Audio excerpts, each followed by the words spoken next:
Okay, so we're going to have an interview with me, Paul Fitterer. I'm a happy member of the May Trio with my colleagues George McFetridge and James Young. And my story is that I've known James since the mid-80s. I'm a jazz musician from Toronto. I'm honored to be here in Vancouver and Victoria to play with these gentlemen. So quickly, my story is I know James from the mid-80s in Toronto. Much different time period for the music culturally, but very exciting time, and we were much younger. So James and I played together with Paul Cram and some other groups, including Space Trio, which at the time I was very involved with. And I kept in touch with James, and James moved out to Victoria, and Victoria is close to my heart because I have family and friends there as well. So we kept in touch, and one year I was visiting, James suggested that, well, we should play together, it's been a while. So he happened to say that, well, there's a gentleman by the name of George McFetridge who's also teaching at the conservatory in Victoria. And I had not met or played with George prior to this, but I knew of his musicianship and very highly respected notoriety in our jazz culture in Canada.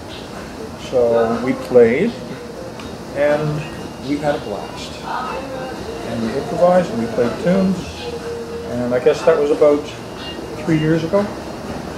3 years ago, off and on. So now it's August 2014, and we have done 3 recording sessions, and we're compiling a CD of the most recent stuff with a few things from the previous 2 recording sessions. That's what we're planning.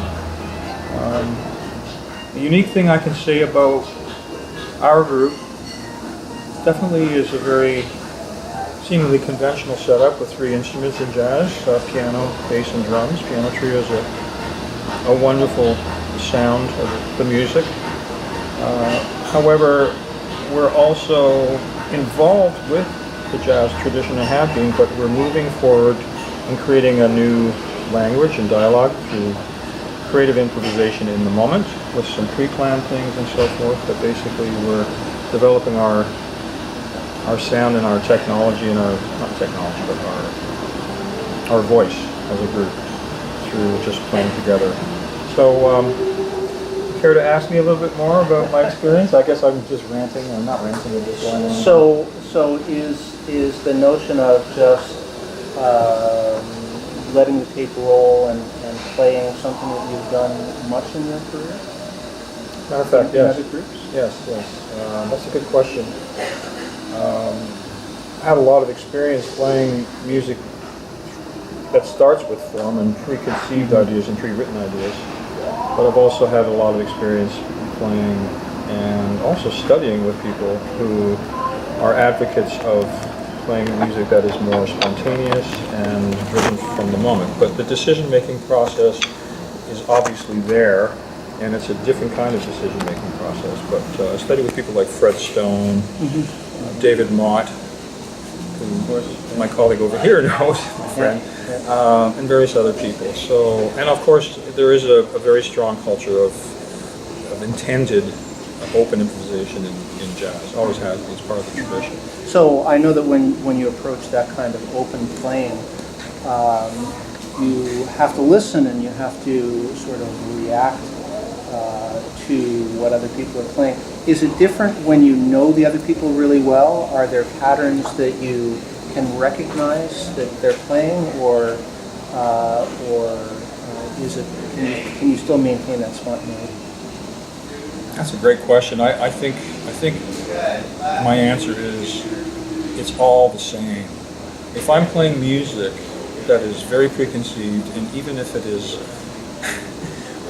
I may ruffle a few people's feathers when I say this, but I think I feel so grateful to be able to play music regardless of what circumstance. Mm-hmm. But I think, yeah, this circumstance when I'm playing with George and James, we don't have any written music in front of us, generally speaking. We have some concepts and ideas, and we know how we sound, and we also know how we listen and respond. We're getting to know each other personally on our instruments. We're getting to know each other personally as people as well. Mm-hmm. So all those factors contribute. We also went through an intense process of rehearsing, recording, and mixing the last couple of days, and that's really helped us to understand, what it is. So the listening is different when we're playing without paper. It's in some ways I could say arguably that it's more responsibility. You have to be very, very much in a receptive, and also I'm finding not just receptive and waiting, but taking the initiative. Right.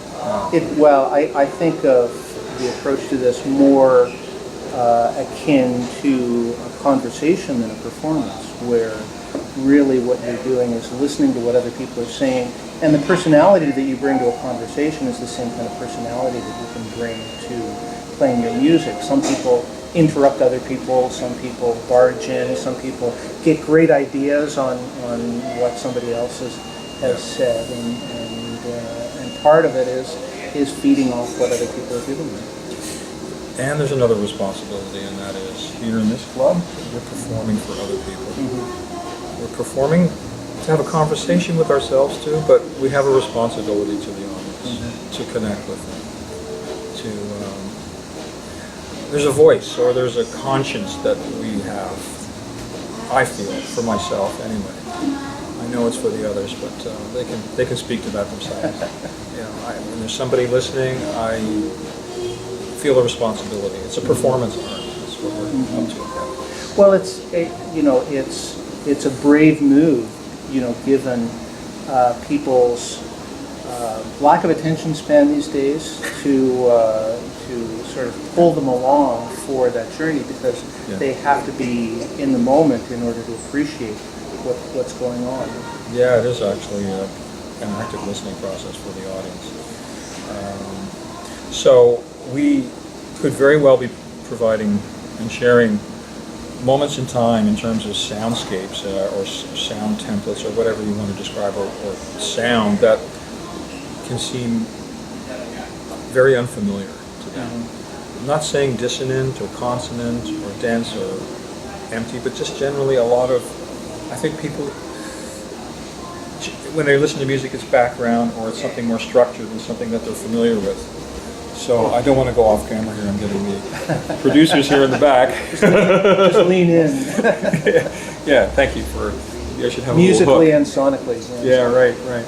So anyway, but I'm very very happy to and surprised, pleasantly surprised, to be in this situation with the other two. It's been a lot of fun, and actually we're quite thrilled after hearing the recording yesterday. It just sounds really nice. So it's good. Well, I've been enjoying the music that I've been listening to. Okay. But I'm used to going on musical journeys, and it's always fun to try to convince people to go on those journeys, because musically it can be really rewarding, and also grounding in terms of life experience. People have lost the art of living in the moment, and that's what you're really asking people to do, is to live in the moment and not think about what they're going to be, mowing the lawn tomorrow or meeting somebody for a drink next Tuesday. They really have to be in the moment. Well, that also means, like I indicated earlier, people have to drop their expectations as to what sound and so forth. So, jazz is absolutely incredible music, and I've been learning and playing it for many years. So this particular form of jazz is very open-ended. We do have some preset ideas because we know each other, and we have some things written down as well. But most of the stuff that we're doing is let's just start. We have some ideas, and let's see where it goes. So, yeah. Just like life. Exactly. Exactly. So you don't plan your life out. You Yeah. just live it. Yeah, it's a pleasure. Anything else you'd like to ask me before you move on to the other esteemed? Well, we can continue, and maybe we can pick up with all three of you. Okay. Well, good. Let's press pause. Yeah.